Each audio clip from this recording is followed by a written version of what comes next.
Assalamualaikum warahmatullahi wabarakatuh. Perkenalkan, nama saya Delvina Syifadeli. Saya dari Fakultas Ilmu Keguruan dan Ilmu Pendidikan Universitas Muhammadiyah Profesor Dr. Hamka. Saya dari program studi Pendidikan Biologi. Assalamualaikum warahmatullahi wabarakatuh, anak-anak. Waalaikumsalam warahmatullahi wabarakatuh. Baik, sebelum memulai pembelajaran pada hari ini, baiknya kita membaca doa terlebih dahulu agar ilmu yang kita dapatkan hari ini berkah. Baik, untuk ini Ibu meminta tolong untuk membacakan doa pada hari ini. Baik Ibu, baik teman-teman, sebelum proses pembelajaran dimulai, anak-anak kita membaca doa sebelum belajar ya. Bismillahirrahmanirrahim. Rabbi zidni ilma warzuqni fahma waj'alni minas sholihin. Amin. Oke, terima kasih Weni. Selanjutnya Ibu akan melakukan absen. Diharapkan tenang ya. Baik, Weni Eka, Hadir Ibu. Alif Fitria, Hadir Ibu. Aida Faizia, Hadir Ibu. Nimas Ayu, Hadir Ibu. Natasha Mia, Hadir Ibu. Putri Aini, Hadir Ibu. Saumi Kurnia, Hadir Ibu. Karisma Yosi, Hadir Ibu. Nabila Dwi, Hadir Ibu. Nadia Putri. Hadir Ibu. Alhamdulillah hadir semua.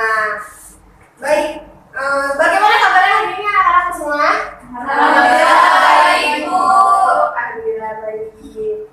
Baik, sebelum masuk ke materi inti, di sini Ibu ingin bertanya kepada kalian. Di sini ada kira-kira berapa ya rata-rata jumlah saudara kandung kalian? Terus lihat sekitar saling kalian, teman-teman kalian. Apakah rambut kalian sama, kulit kalian sama? Ya. Beda Ibu. Baik, beda. Nah, kira-kira di sini ada yang tahu nggak mengapa semuanya bisa berbeda, seperti kulit, seperti rambut, itu berbeda, itu kenapa? Tidak tahu Ibu.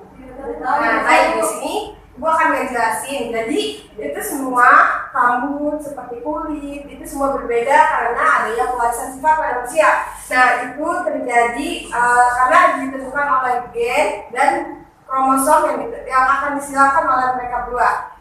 Baik, di sini apakah ada yang ingin bertanya?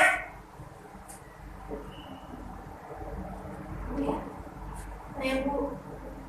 Baik. Berarti jadi semua karena adanya pewarisan sifat yang dipengaruhi oleh gen ya Bu? Ya, betul sekali Nadia. Nah, baik, di sini Ibu akan menampilkan PowerPoint serta video dan Ibu mohon kepada kalian untuk mencatat poin-poin penting yang ada dalam video dan PowerPoint yang akan Ibu tampilkan. Pada materi kali ini kita mempelajari mengenai persilangan memiliki, di mana Gregorio Mendel merupakan seorang ilmuwan yang berasal dari Australia. Ia mempelajari pewarisan beberapa karakteristik dari tanaman kacang. Lalu, ia menunjukkan bahwa pola warisan karakteristik ini mengikuti prinsip-prinsip yang berikut. Persilangan memiliki. Ketika dia sedang belajar di universitasnya, dia melakukan percobaannya pada tanaman kacang. Dalam percobaan ini, Mendel membawa persilangan antara dua kacang tanaman dengan hanya satu pasang karakteristik kontras. Lalu jenis persilangan ini disebut persilangan monohibrid.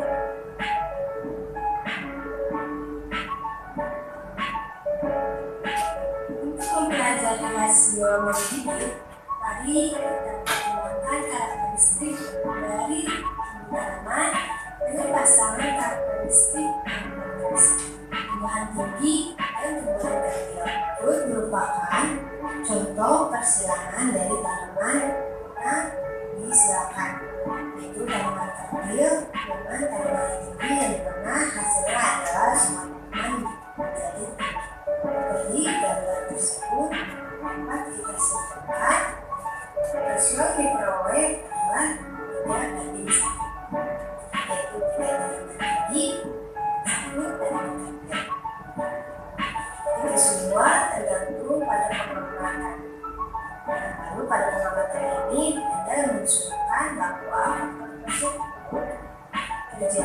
karena adanya warisan karakteristik yang ditekan pada pasangan. Hal tersebut terdapat pada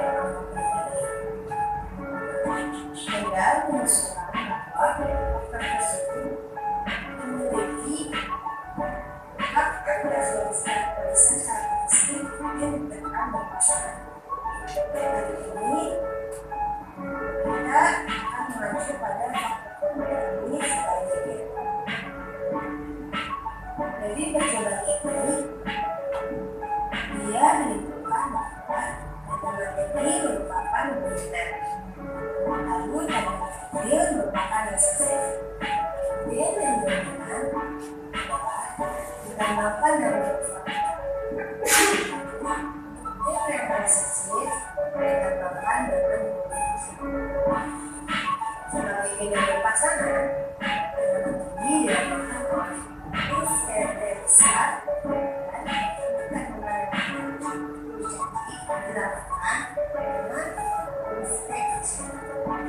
Now let's look at the Punnett square. The Punnett square is a square diagram that is used to predict the genotypes of a particular class. Now let's learn to draw it. Firstly, we are going to write the gametes over here. The male gametes are going to be over here and the female gametes are going to be over here. Now let's find the F2, that is the second female generation. When we cross-pollinate two capital T's, we get two capital T. We will write it over here. And when we cross-pollinate one capital T and one small t, we get the result as one capital T and one small t. And we will write it over here, and same as we are going to write it over here. But when we cross-pollinate two small t's, we again get two small t's. So we will write it over here. So this is going to be tall. One capital T and one small t is tall. But two small t's are going to be dwarf lump.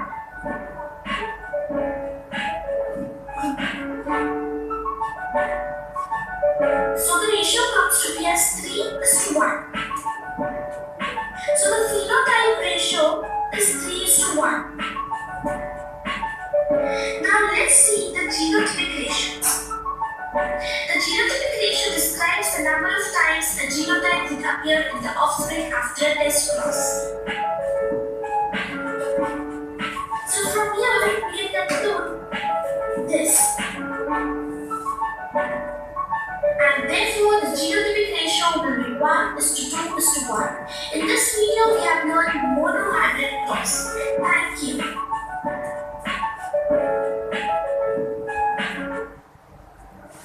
Nah, baik, selanjutnya ada poin mengenai inti materi pembelajaran kita pada hari ini, yaitu pola polaris sifat.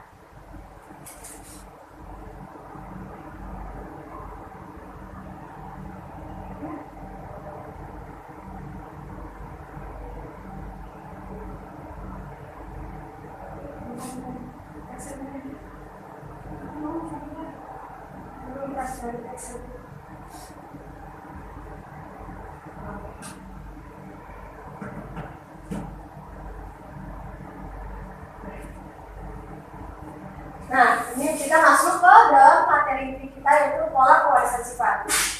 Yaitu di mana kita akan mempelajari mengenai pola pewarisan sifat, terminologi pada pewarisan sifat, di buku Mendel 1 dan di buku Mendel 2. Nah, ini seperti yang tadi pertanyaan tadi, pada pertama, yaitu yang pertama nih ada pola pewarisan sifat pada buku Mendel.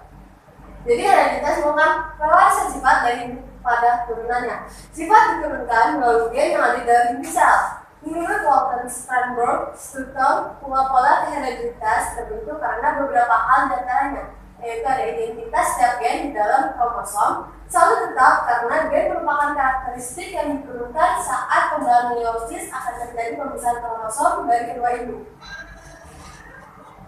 Apa? Beri ngomong di video. Ulang aja dari yang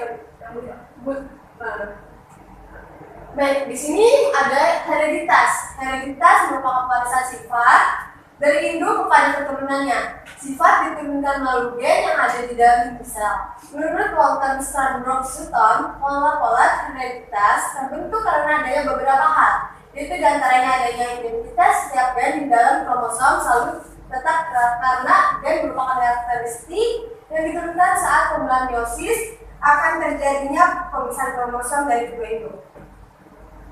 Nah, yang kedua itu ada genetika yang dimana mulai berkembang setelah seorang biarawan Australia yang bernama George Johann Mendel pada tahun 1856 sampai tahun 1863 menyampaikan hasil eksperimen penyerangannya, yaitu atau hibridisasi kacang ekis. Nah, di sini ada inti pola kita. Yang pertama itu ada hukum pertama Mendel, yang kedua ada hukum Mendel. Nah, seringkali orang-orang tuh terliru mengenai pewarisan sifat yang ada di antaranya itu ada cacat menurun berkaitan dengan kejadian sewaktu seorang ibu hamil. Kayak misalkan lagi hamil nggak boleh memotong ikan, ntar anaknya kenapa-napa kayak gitu. Nah, terus sifat yang dapat dari lingkungan dapat diwariskan kepada keturunannya. Yang ketiga ada kebanyakan sifat tidak akan berkembang dengan lingkungannya. Nah, ini materi intinya kita. Pola sifat. George Johann Mendel pada abad ke-19 melakukan percobaan persilangan pada kacang ekis. Itu merupakan prinsip dari pola pewarisan sifat. Mereka menghilangkan tanaman kacang ekis yang tinggi dengan pendek. Keturunannya memperlihatkan bahwa perbandingan antara tanaman tinggi dan yang pendek adalah 3:1. Dari sini Mendel mempelajari prinsip hereditas dengan memanfaatkan variasi sifat dari kacang ekis tersebut. Selanjutnya ada polihibrid, pentahibrid, dan interaksi gen. Nah, di polihibrid ini merupakan persilangan dua individu yang sejenis dengan sudah sifat beda atau lebih. Nah, pada pentahibrid ini kemungkinan perbandingan fenotip F2-nya adalah 3N. N ini kita lambangkan dengan angka 5. Jadi 3 pangkat 5 per 1 dengan 3 pangkat 5 minus 1 kurang per 5, 3 pangkat 5 minus 2 per 10, 3 pangkat 5 minus 3 per 10, 3 pangkat 5 minus 5 per 5, 3 pangkat 5 per kurang minus 5 per 1. Nah, jadi kemungkinan perbandingan dari fenotip F2-nya itu adalah 3 pangkat 5 per 1 itu yang kita peroleh adalah hasilnya ada 243. Nah, lalu 3 pangkat 5 minus 1 hasil yang kita peroleh adalah 81. Sedangkan 3 pangkat 5 minus 2 hasil yang diperoleh adalah 22. 27.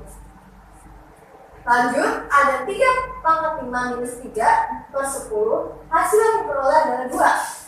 Selanjutnya ada 3 pangkat 5 minus 4 per 5 hasilnya adalah 3. Selanjutnya ada 3 pangkat 5 per 5 hasilnya ada 1. Nah, dari 3 pangkat 5 per 1 ini kita itu memperoleh 1. Sedangkan 3 pangkat 5 minus 1 per 5 ini kita memperoleh sebanyak ada 5. Lanjut, ada 3 pangkat 5 minus 2 per 10 kita peroleh sebanyak 10. 3 pangkat 5 minus 3 kita peroleh 10 juga. 3 pangkat 5 per minus 4 kita peroleh sebanyak 5. 3 pangkat 5 minus 5 kita peroleh sebanyak 1. Nah, ini pentahibrid, jadi pemisahan fenotipnya. Jadi seperti yang saya bilang tadi, 243 kita memperoleh 1. Nah, jumlah 81 ini kita memperoleh sebanyak 5. Jumlah 27 ini kita memperoleh sebanyak 8. Maaf, 10. Kita jumlah perolehan dari 9 ini sebanyak 10 juga. Jumlah 3 diperoleh sebanyak 5. Lalu jumlah yang 1 sebanyak 1. Selanjutnya ada interaksi gen.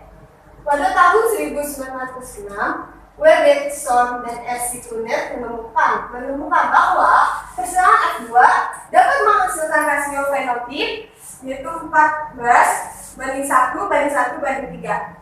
Dari mana mereka menyilangkan kacang kapri berbunga ungu yang serbuk sarinya lonjong dengan bunga merah yang serbuk sarinya bulat. Lalu rasio fenotipnya dari keturunan ini menyimpang dari buku Mendel yang seharusnya pada keturunan F2 perbandingannya rasionya adalah 9:3:1. Lalu pada tahun 1910, T.H. Morgan, seorang sarjana Amerika, dapat memecahkan misteri tersebut. Nah, Morgan ini menemukan bahwa kromosom yang mengandung banyak gen dan mekanisme pewarisannya menyimpang dari hukum 2 Mendel. Pada lalat 2 sampai saat ini setelah diketahui bahwa kira-kira ada 5.000 gen, sedangkan lalat 2 hanya memiliki 4 pasang kromosom saja. Selanjutnya ada interaksi gen akan menimbulkan perbandingan fenotip yang keturunannya menyimpang dari hukum Mendel.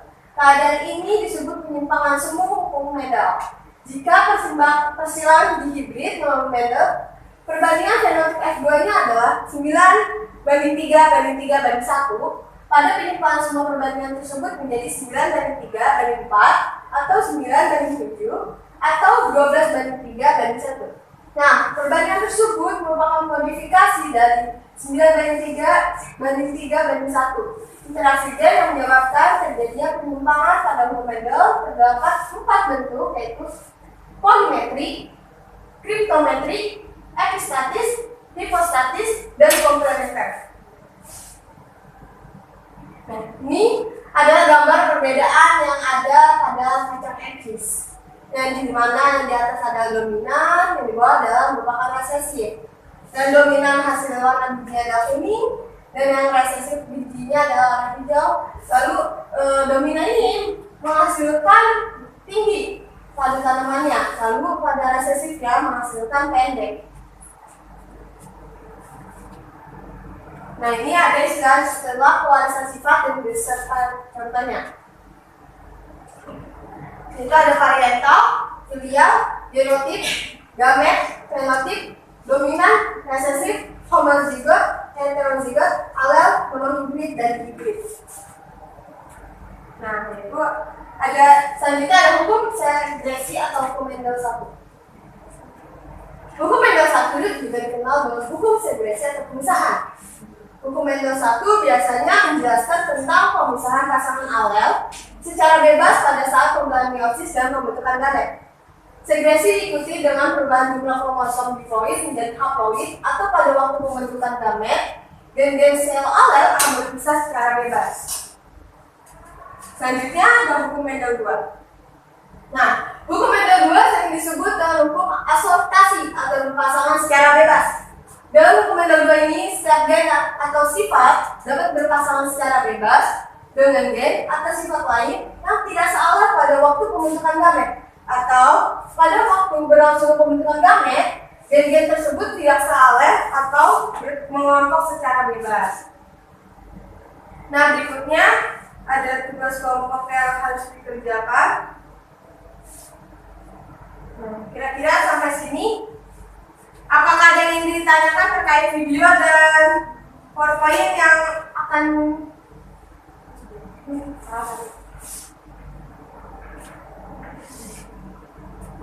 Nah, sampai sini sebelum masuk ke tugas pokok, apakah ada video atau PowerPoint yang ingin ditanyakan? Saya ingin bertanya. Ya, nih Mas. Dari video sama PowerPoint yang sudah dipaparkan, kenapa uji cobanya hanya bisa dilakukan pada kacang eksis atau kacang polong ya Bu? Mengapa tidak pada tanaman tumbuhan lain? Baik, sebelum Ibu menjawab, apakah ada yang ingin menjawab pertanyaan dari Mas? Saya Ibu. Baik, Somi. Karena mudah didapatkan pada saat ini. Baik. Baik, apakah ada lagi yang ingin menambahkan jawaban dari Somi? Saya Ibu, karena tanaman tersebut lebih mudah dirawat. Ya, betul. Namun dari jawaban dari Somi dan pria ini masih kurang lengkap, apakah ada yang ingin melengkapi? Saya Ibu, Baik. karena kacang eksis itu memiliki siklus hidup yang cepat, lalu memiliki ciri-ciri yang mudah dibedakan, dan juga memiliki sifat yang kontras, serta mudah dilakukan penyedukan silang dan dapat melakukan penyedukan sendiri, dan tentunya menghasilkan banyak keturunan. Baik, terima kasih untuk tanggapannya kepada Saumi, Karisma, dan pria ini.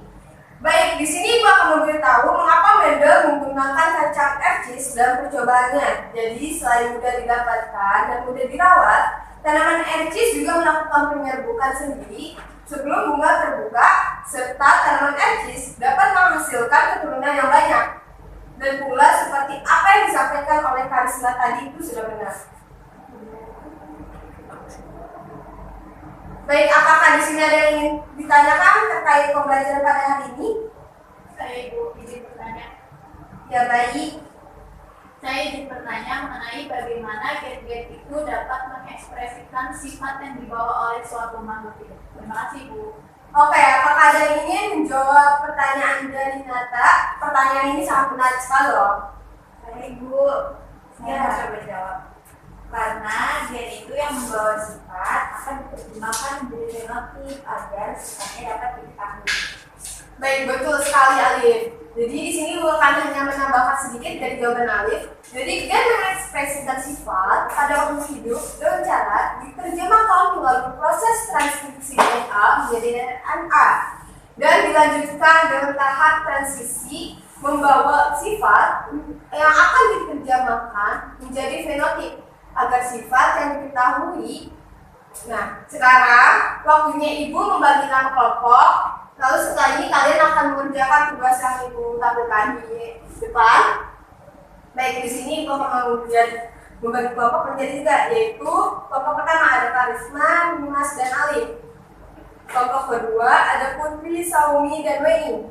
Kelompok ketiga ada Nadia, Aida, Nabila, dan Natasha. Nah, kalian sekarang boleh dibuat kelompok.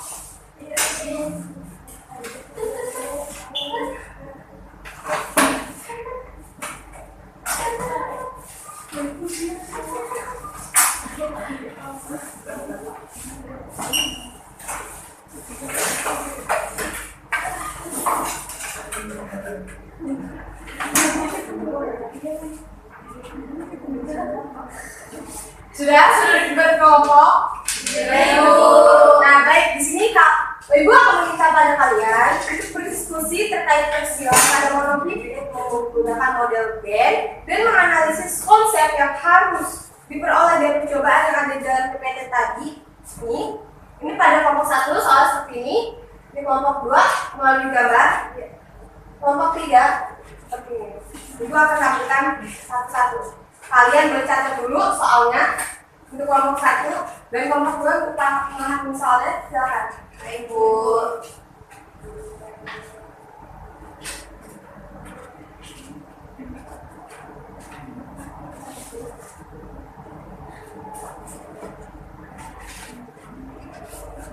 Apakah sudah mencatatnya kelompok 1 dan kelompok 2? Sudah, baik. Sekarang lanjut ya ke kelompok 3. Kelompok 3 boleh dicatat soalnya.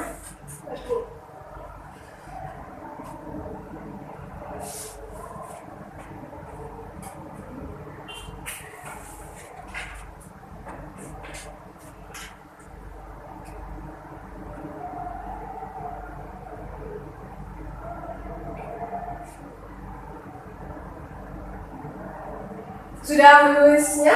Kelompok 3 sudah menulis soalnya? Apa sudah selesai? Sudah. Baik, di sini Ibu meminta kepada kalian mengerjakan soal-soal yang Ibu beri tadi selama 15 menit. Lalu setiap perwakilan dari kelompok kalian menyampaikan hasil jawabannya ke depan. Oke? Apakah ada yang kurang mengerti? Sudah cukup, Bu. Mengerti, Bu. Baik. Oke.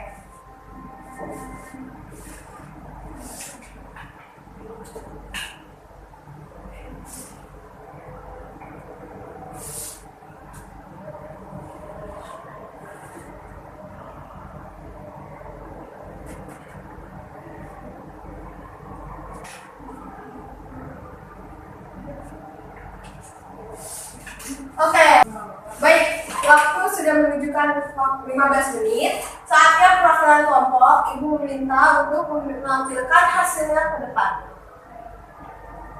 Siapa dulu kelompok yang mau maju? Bu, kelompok saya Bu ingin mencoba untuk menjawab. Baik. Jadi F2-nya itu hasilnya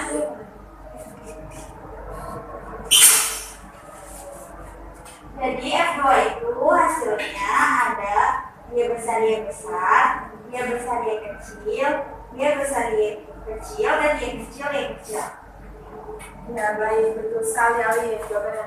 Baik, selanjutnya kelompok siapa yang ingin maju? Sekian pemaparan video dari saya. Kurang lebih mohon maaf. Wassalamualaikum warahmatullahi wabarakatuh.